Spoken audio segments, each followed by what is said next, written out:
Ow! There's a lot of dumbass criminals to talk about, baby. It's the whacked out news. People breaking the law.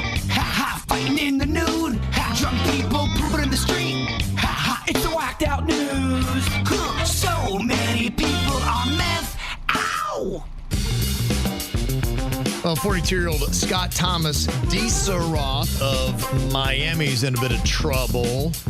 He was swerving all over the road near mile marker 40 in Monroe County. He got pulled over.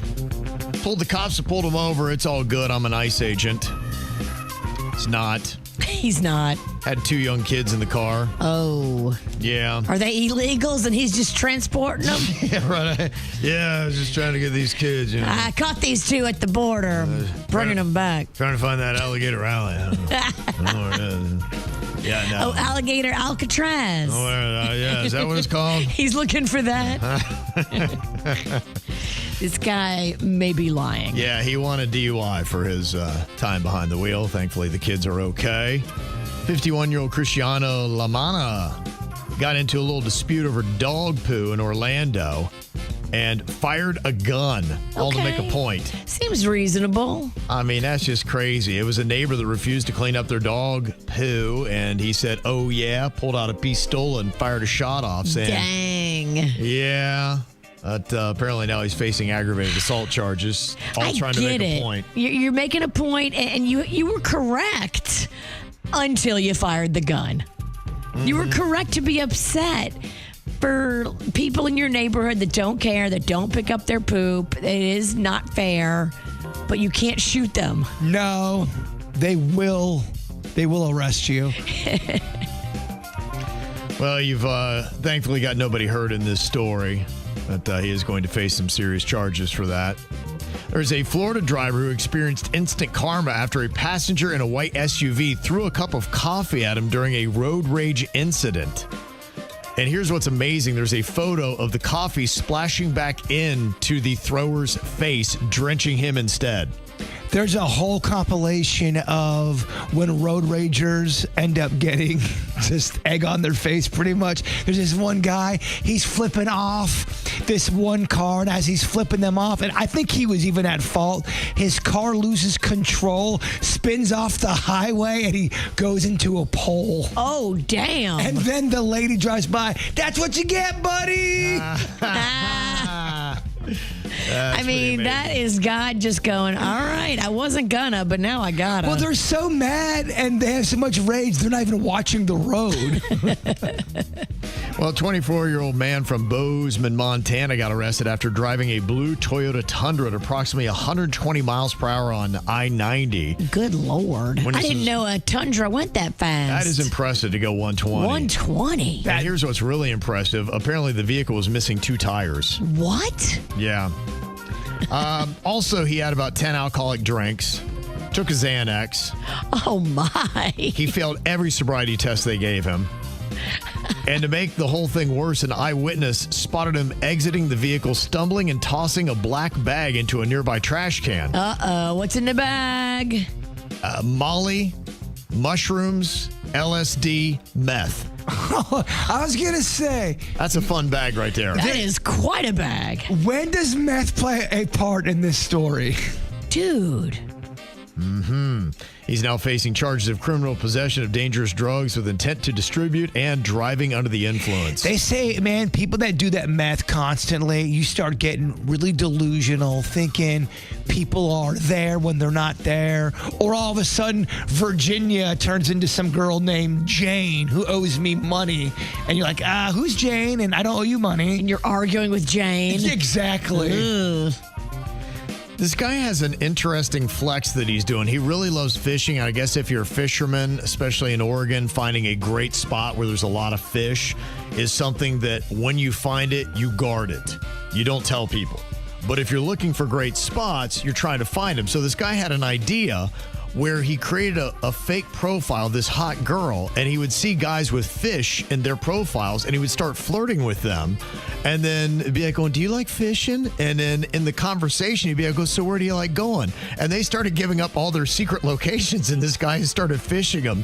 He's now got about 2 million views, and that's his whole thing. He catfishes dudes, not for any loving. He's just trying to find their fishing spots. And they give it up so easy. And they give it up to a hot chick, and so he's finding now all these great fishing spots to go. That's amazing. Because of his little scam. Yeah, and I didn't know, because I don't fish. I didn't know there was an etiquette. Let's say Kevin's fishing in a little area, and he's killing it. If you walk up and don't know Kevin and start to kind of fish near him, that's considered really bad etiquette. You're not supposed to fish from the same hole, I guess. Have you ever heard of that? I don't know anything about fishing etiquette, so yeah, I don't know. But I could see that, because if you're casting in, you could be scaring the fish or just causing issues. It's like, no, this is my spot. He was there first. Yeah. And now you're both competing for, logistically, the same fish. But I wonder how the law looks at that, though. I think if the law got involved, they would say both of y'all can fish here. I would agree with you. But there's unspoken fisherman's etiquette. I think you're right. Mm-hmm. Interesting. Yep. I better tell Rocco this, because he's very new to fishing, and I could see him marching up right next to some guy who's fishing. That's the video and I drop saw. his line in and inadvertently start a war with a full-grown man. It was an adult telling a little kid to say, I'm not trying to be rude, little buddy, but it is bad etiquette to fish in another man's hole. Interesting.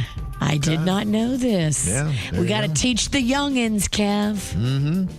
Well, a beef bandit in Louisiana was arrested after stealing hundreds of dollars worth of meat from Walmart by stuffing it in his pants. Dang, how much meat did he get down there? I've seen people, it's amazing with some of those pants. I saw somebody that had like $1,000 worth of steaks one time. If you know what you're doing and you've done some practice runs, there are ways you can get a ton of food in your pants, especially if you know how to not have them go down your ankle. There's ways to tape and really insulate all that stuff. You got to just know that there's cameras everywhere now, and they're watching you. Mm-hmm. So maybe don't think you're so slick. Not at Walmart. Good luck at Walmart.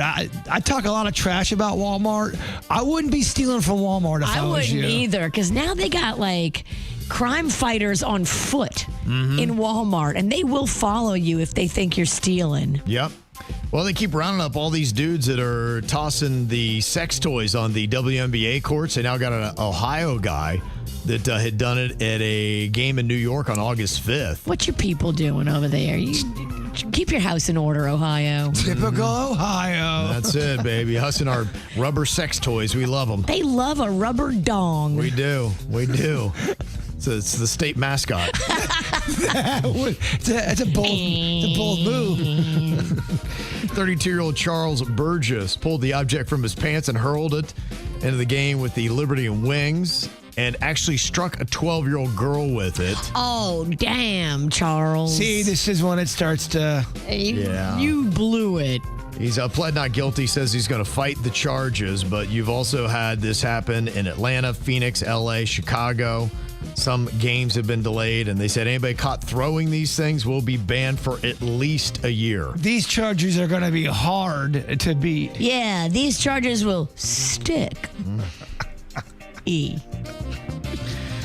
Well, if you're interested, the big nude boat is going to leave Port Miami in 2026 for 11 days through the Bahamas, Jamaica, and Aruba. All right, swingers. Get your upside-down pineapple stickers to put on your door. The rules are no fetish gear, no balcony booty flashing, and always sit on a towel. Also, it should be kind of like no crabs. That'd be kind of cool. No STDs. Yeah. You would think. You would hope. Oh, they might as well call that crab boat. It's going to be so much crabs. It's the chlamydia cruise. Coming to a port near you. Tiffany Haddish was filling in for Jimmy Kimmel last night and was doing a poem on why you don't do naked cruises, especially when you go to the buffet. I don't want to see your while I'm putting food down my hatch. I don't want to see your knob while I'm having beef kebab. Yeah, it's basically it. Just keep that thing away. That's not what I want when I'm getting ready to get some food. A nude cruise does sound terrible. Would you be able to eat? Let's say there was half the restaurant was naked and they're walking around, and we're talking the pHs are out of control. Would you be able to eat comfortably, or What's would a you? pH? Pubic hair.